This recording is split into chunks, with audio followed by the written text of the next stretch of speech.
Assalamualaikum warahmatullahi wabarakatuh. Waalaikumsalam.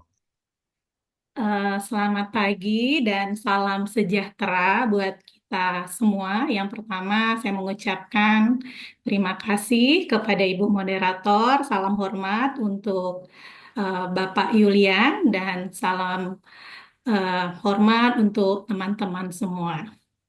Mungkin baik, saya akan mempresentasikan adapun materi pembelajaran yang saya lakukan di Fakultas Kedokteran Universitas Bengkulu. Ini adalah di modul kulit kelamin tentang materi perawatan luka.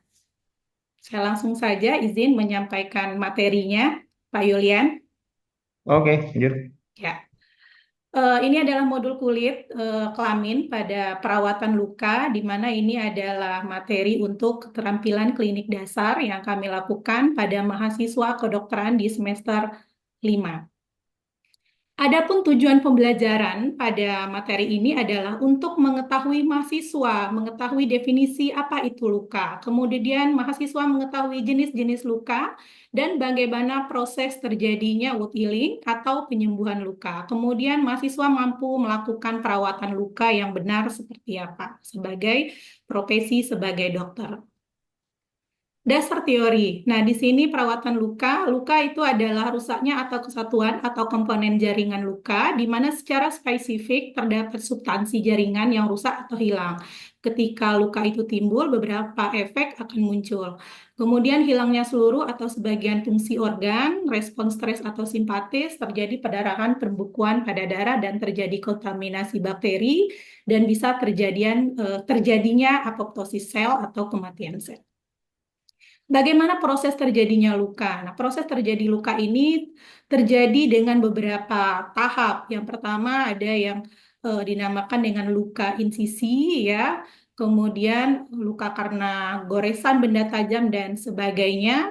Bisa karena luka bersih. Nah, biasanya pada kasus luka bersih ini sering kita jumpai pada pasien-pasien yang luka tertutup, kemudian ditutup, terus terjadi luka karena terlalu kuatnya pengikat atau ligasi luka tersebut. Terjadi juga luka memar. Nah, luka memar ini sering kita temui biasanya cedera tertutup, ya, eh, ditandai dengan adanya proses inflamasi di sana, warna biru. Nah, itu tanda-tandanya, ya. Kemudian ada luka lecet. Nah, luka lecet ini seperti luka gores lah, ya, jatuh dari motor dan sebagainya. Nah, itu bisa terjadi, atau luka gesekan benda tumpul.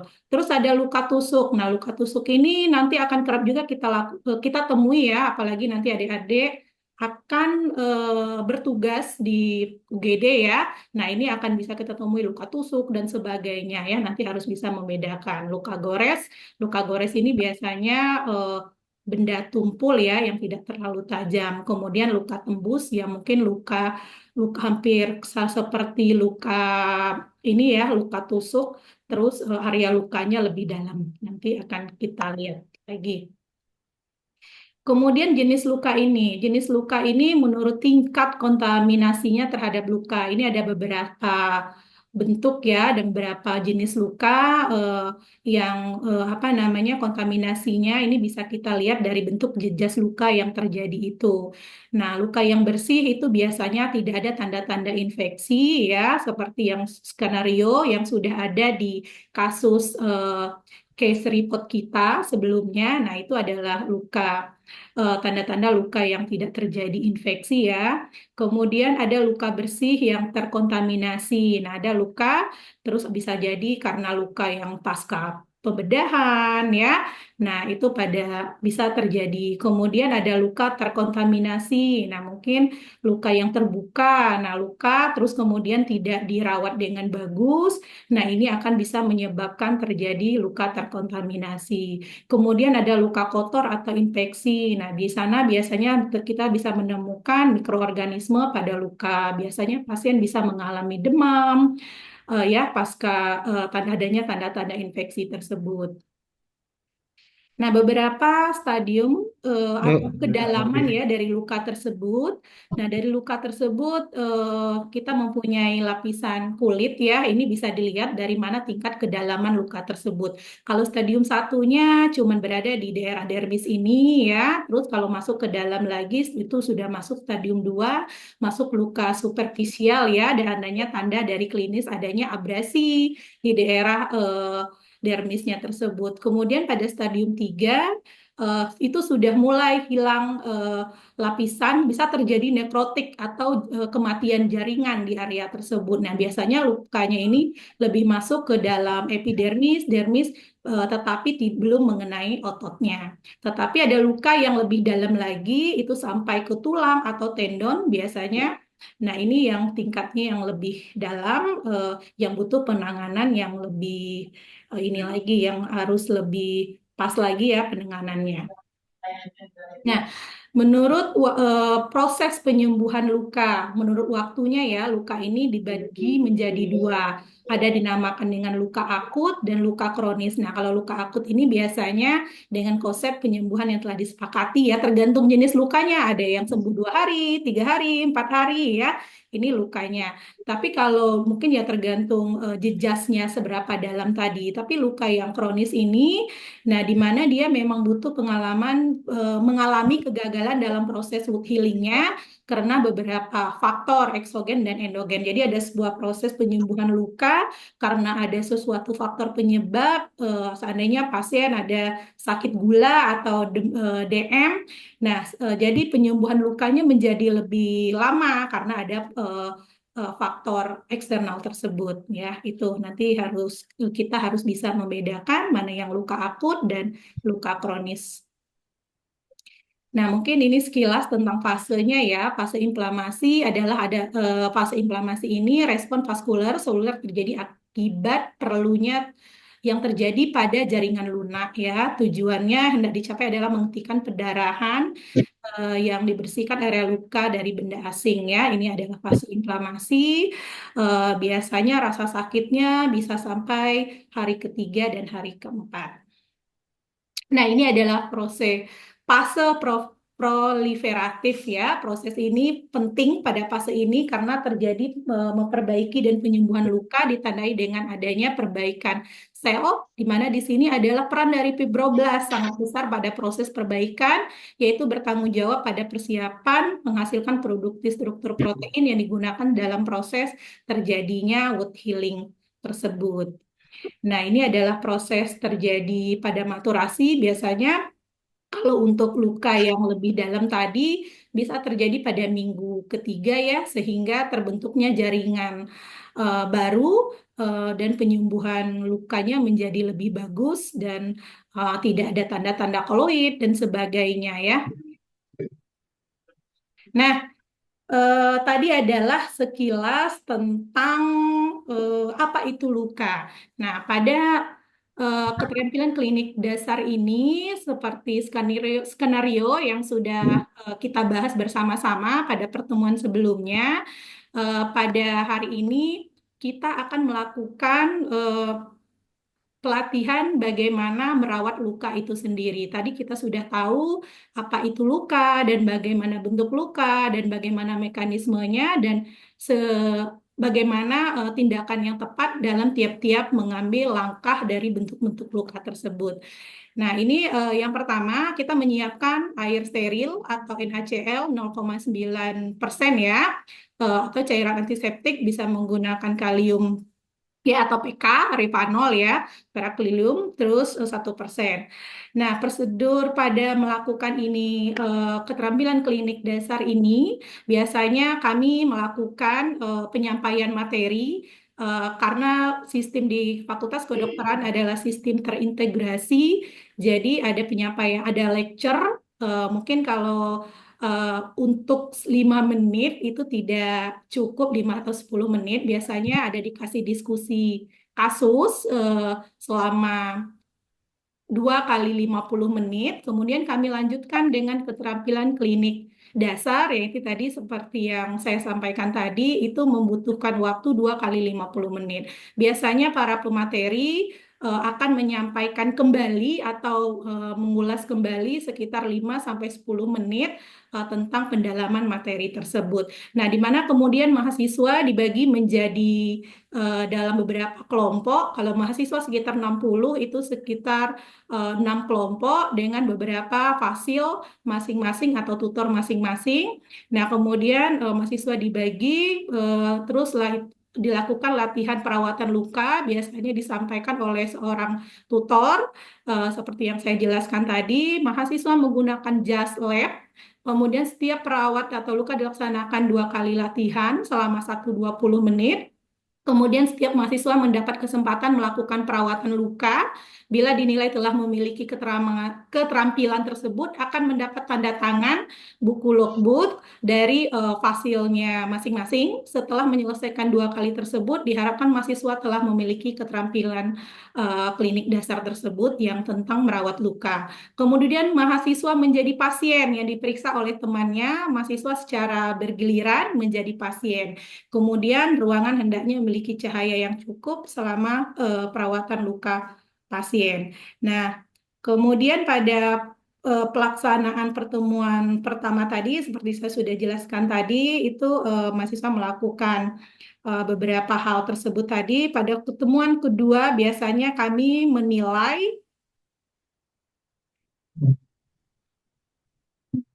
Eh, ini adalah checklist yang kami lakukan pada proses penilaian. Apakah mahasiswa sudah mampu? Sesudah kami lakukan demonstrasi, kemudian mahasiswa diminta untuk melakukan satu-satu, kemudian disuruh belajar kembali. Pada pertemuan berikutnya, kami menceklis apakah mahasiswa yang pertama yang kami nilai adalah mahasiswa harus mampu melakukan anamnesis, yaitu memperkenalkan diri, menjelaskan pemeriksaan yang akan dilakukan, serta meminta izin kepada pasien. Kemudian melakukan persiapan alat dan bahan dengan benar, apakah alat-alat yang digunakan sudah sesuai atau sudah tepat dengan kasus yang sudah dilihat tadi, menjelaskan jenis dan kegunaan cairan antiseptik yang disiapkan sesuai dengan jenis lukanya, berdiri di posisi pun juga diatur berada. Nah, kadang untuk kasus sebenarnya berada di posisi kanan pasien, tapi ada beberapa pemeriksaan yang tidak harus sesuai. Jadi kalau pada kasus luka, kita harus lihat dulu pasiennya lukanya di mana. Jadi nanti lukanya di mana, pasien diposisikan dalam posisi nyaman. Kemudian mahasiswa harus mampu menggambarkan luka dan proses penyembuhan luka tadi, seperti pada dasar teori yang sudah kami sampaikan tadi. Kemudian menerangkan tujuan, prosedur, dan melakukan informed consent kepada si pasien. Apakah pasien bersedia dengan tindakan yang diambil atau tidak, karena ini adalah hak yang harus dipenuhi oleh si pasien, harus didapatkan oleh si pasien. Kemudian meminta pasien melakukan gerakan apa namanya? Oh maaf, ini bukan gerakan menelan, sorry ini ada kesalahan checklistnya. Meminta pasien melakukan posisi ya, terus memeriksa seluruh luka dan kemudian melakukan apakah ini harus dijahit atau tidak dan merawat luka dengan baik dan benar. Kemudian sesudah itu pasien diberi edukasi tentang lukanya, kemudian pasien disuruh pulang dan disuruh kembali lagi kapan kontrol. Mungkin seperti itu sedikit penyampaian presentasi tentang keterampilan klinik dasar, eh, bagaimana cara merawat luka pada mahasiswa kedokteran pada modul kulit kelamin di semester 5. Sekian, terima kasih atas perhatiannya. Assalamualaikum warahmatullahi wabarakatuh. Baik, Wassalamualaikum warahmatullahi wabarakatuh. Baik, terima kasih Ibu Dr. Maria. Untuk waktunya ini masih kurang 5 menit ya, baru menggunakan waktu sebanyak 15 menit. Jadi mungkin sebagai informasi kepada Bapak Ibu yang nanti presentasi, mungkin bisa menggunakan peserta yang lain itu sebagai mahasiswanya. Jadi silahkan untuk berinteraksi juga seperti itu ya Bapak Ibu ya. Mungkin bisa seolah-olah seperti di kelas seperti itu. Baik, mungkin langsung saja kepada ke Pak Yulian Iya. untuk memberikan masukan, saran serta komentarnya kepada Ibu Maria. Oke, terima kasih Mbak Dian. Oke, eh, selamat pagi. Assalamualaikum warahmatullahi wabarakatuh. Waalaikumsalam warahmatullahi wabarakatuh. Dok, Dok Maria ya, Dok Maria. Ya, Pak Ya. Yulian. Oke, saya lihat RPS-nya yang dikirim ke LMS gitu ya. Ini Mm-mm. untuk pertemuan ke berapa ya, Dok? Kalau boleh tahu. Sebenarnya itu ada memang agak sedikit kami robah versinya RPS yang Hmm. diajari ya Pak. Tapi kalau untuk realnya itu biasanya pada minggu pertama itu sudah ada KKD ini Pak. Oke, Heeh. berarti Tapi minggu pertama kemarin ya mungkin karena ya. RPS yang pas belajar sama Pak Noe itu harus satu, dua, tiga, jadi kami agak membingungkan meletakkan sebenarnya Oke, siap. sesuai dengan sistem yang kami terintegrasi gitu loh Pak. Oke, siap. Ya. Oke, ini memang ada dilema sih, jujur Iya. saya katakan. Ke RPS yang disusun oleh LPMPP atau yang oleh Pak Noi itu sebenarnya agak apa ya, agak susah sih kalau mau digandengkan dengan yang modul-modul yang ada di Iya, FKIK. Ya.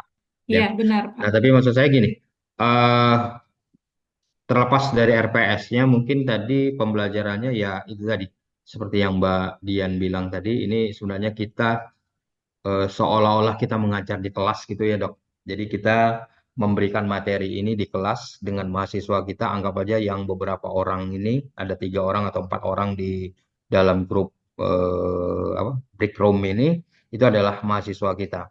Nah Lupa sebenarnya saya tadi Pak. Maaf. kalau saya lebih cenderung ke ininya sih sebenarnya apa ke PBL-nya ya, Iya,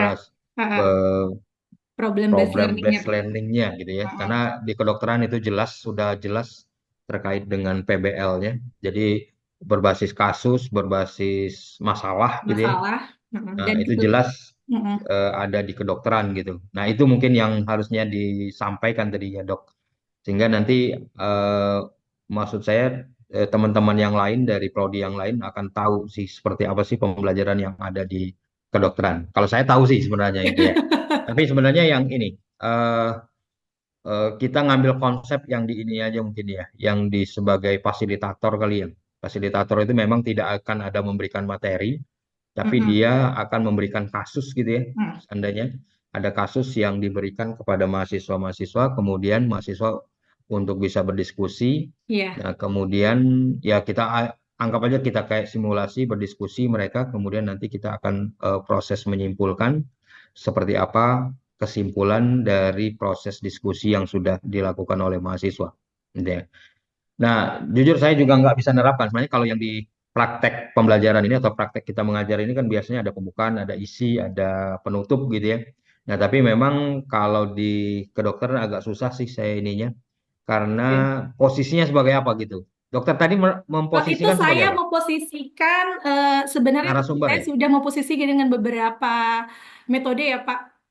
Tadi saya juga sempat terpikir untuk melakukan diskusi kasus, tapi karena Hmm, waktunya sebentar, ini tidak ya, ya. memungkinkan itu tadi Pak. Soalnya saya sudah menyiapkan juga case method, tapi karena waktunya sebentar sekali, Hmm, agak kesulitan. Dan ini sebenarnya tadi saya memposisi yang pertama pemateri atau lecture gitu loh Pak, karena kami sebagai narasumber. punya Ya, oke. terintegrasi kan. Nah, terus yang kedua saya memposisikan saya sebagai tutor KKD tadi, Oke. Pak. Itu tadi Pak. Nah, sebab kalau saya sebagai tutor tadi, ya itu tadi Pak, yang saya jelaskan yang tahap yang kedua, bagaimana sebelumnya materi diberi 5 sampai 10 menit. Tapi kalau materi yang tadi yang saya sampaikan 5 sampai 10 menit itu tidak mungkin Ya, disampaikan pada saat tutor. Nah, biasanya ini ada penyampaian materi pada saat kuliah dengan waktu yang berbeda.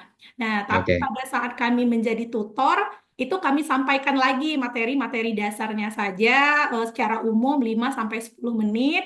Kemudian kami sudah menyiapkan dibantu oleh asisten lab biasanya alat dan bahannya. Habis itu kami memperagakan, Pak. Oke. Memperagakan bagaimana cuci tangan, terus aseptik prosedur itu seperti apa, terus barangnya ditunjukin satu-satu. Nah, Mm-mm. habis itu kemudian mahasiswa disuruh mempraktekkan apakah sudah benar apa belum, nanti kemudian kita nilai. Nah, kemudian pertemuan yang kedua, mahasiswa disuruh melakukan. Nah, baru ini kami mengevaluasi, Pak.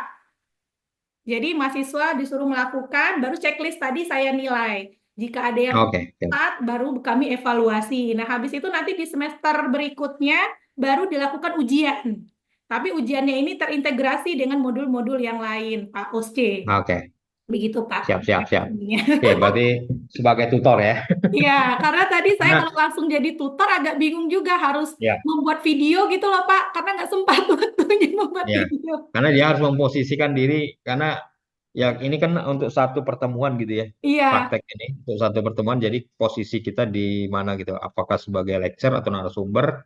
Biasanya narasumber saya tahunya, kemudian iya, sebagai tutor, kemudian sebagai fasilitator. Nah, ini posisinya di mana sehingga kalau misalnya pada saat kita sebagai narasumber jelas kita memberikan teori ya. Kita iya. memberikan informasi terkait luka-luka tadi. Nah, Mm-mm. tetapi kalau sebagai tutor beda lagi dia gitu. Makanya Iya, tadi saya ada dua versi nih, ada sebagai narasumber, ada sebagai tutor. Nah, oke kita Hmm. ngambil ini aja, Dok, Iya, yang Pak. paling gampang ya. Jadi saya ngambil yang umum saja. Kita posisikan kita sebagai narasumber ya. Mungkin pada real teaching juga mungkin mana yang lebih gampang lah menurut saya. Tapi yang mungkin lebih gampang adalah sebagai posisi narasumber. Jadi sebagai lecturer, sebagai dosen. Nah, Iya. pada saat sebagai dosen tentu kita akan menjelaskan terkait dengan materi yang akan kita berikan, ya. Mm-mm. Nah, tentang luka-luka segala macam tadi, Iya. mungkin perlu juga diawali dengan ada pembukaan, ada salam, ada segala macam. Biasanya gini gitu ya. Iya. Kemudian ada, ya biasanya ada juga yang doa, ada yang in absen, dan monggo silakan di ini. Nah, kemudian isinya jelas kita menjelaskan. Nah, tapi kalau seandainya disertai dengan karena ini ilmu-ilmu kesehatan kan pasti akan cukup menarik gitu ya. Iya. Disertai dengan gambar, disertai apa luka memar itu seperti apa gambarnya, luka dalam itu seperti apa gambarnya, itu akan lebih menarik tampilannya sehingga bukan hanya sebagai narasi teks aja. Jadi Iya. media pembelajarannya juga mungkin Lebih bisa diinikan, Pak di ya. apa ya, Iya. bisa diperkuat lagi gitu dengan gambar-gambar. Tapi posisinya Dokter Madia sebagai narasumber gitu ya. Oh, ini narasumber. Iya, iya, Narasumber, Pak. ya. Iya. Jadi memberikan informasi terkait dengan luka atau segala Hmm. macamnya, contoh-contoh lukanya itu sebagai ada mungkin bisa dengan gambar, mungkin dengan ini monggo silakan. Nah, setelah Iya. itu nanti ya ditutup gitu. Penutupnya itu tentu kita tidak nanti dia akan apa dalam pengertian bahwa kuliah lanjutan ini akan dilanjutkan dengan apa tadi checklist atau Keterampilan klinik latihan tadi ya. dasar. Oh, iya. Jadi latihan dasar kepada mahasiswa untuk bisa mengobati atau untuk bisa mengatasi luka-luka yang seperti yang dijelaskan tadi. Nah, itu mungkin sih ininya. Iya, Masukan ya. iya, benar. Ya, Terima jadi kasih, memang Pak. Ya, saya mungkin juga bingung. metodenya tadi ya, Pak. Ya, Iya, jadi iya, Pak. mungkin yang paling gampang mungkin menurut saya kalau dalam posisi seperti ini sebagai narasumber gitu Oh, ya. narasumber ya, Pak ya. Ya. Sebagai narasumber saja, kemudian nanti Ibu A dokter menjelaskan, kemudian disertai dengan gambar-gambar yang menarik. Ya, ya tapi di situ kan pasti akan ada pembukaan, akan ada isi, kemudian akan ada penutupnya gitu ya. Nah, mungkin itu yang umum ya, Iya, sehingga iya, Pak. nanti teman-teman yang lain yang ada di sini juga bisa, oh ini sih seperti ya pembelajaran yang di kedokteran seperti itu. Nah, tapi kalau memang ada yang mau khas benar sebagai fasilitator itu akan lebih baik nih. Ya, tadi Karena saya kalau sebagai memang sempat fasilitator, berpikir pakai kasus ya, Pak. Tapi karena ya waktunya berbagai kasus sedikit, kan.